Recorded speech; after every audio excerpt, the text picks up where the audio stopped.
You're listening to A Chapter a Day, a daily podcast. The Bible comes alive as we read a chapter out loud each day. Hello. Today we are reading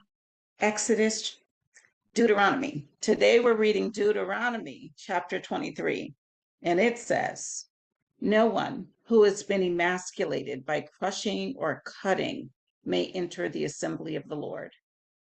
No one born of a forbidden marriage, nor any of their descendants may enter the assembly of the Lord, not even in the 10th generation. No Ammonite or Moabite or any of their descendants may enter the assembly of the Lord, not even in the 10th generation. For they did not come to meet you with bread and water on your way when you came out of Egypt. And they hired Balaam, son of Beor, from Pethor in Aram Naharaim, to pronounce a curse on you. However, the Lord your God would not listen to Balaam, but turned the curse into a blessing for you, because the Lord your God loves you. Do not seek a treaty of friendship with them as long as you live.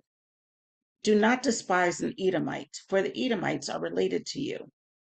Do not despise an Egyptian, because you resided as foreigners in their country. The third generation of children born to them may enter the assembly of the Lord. When you are encamped against your enemies, keep away from everything impure. If one of your men is unclean because of a nocturnal emission, he is to go outside the camp and stay there. But as evening approaches, he is to wash himself, and at sunset he may return to the camp. Designate a place outside the camp where you can go to relieve yourself.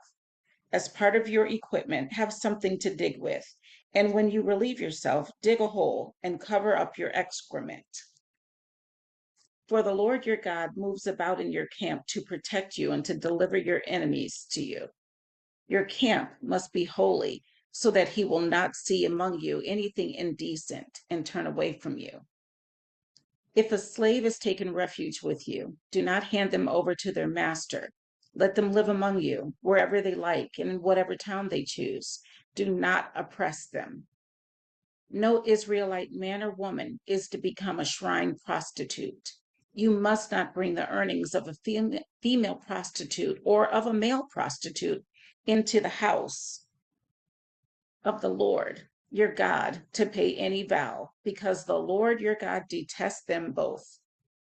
Do not charge a fellow Israelite interest, whether on money or food or anything else that may earn interest.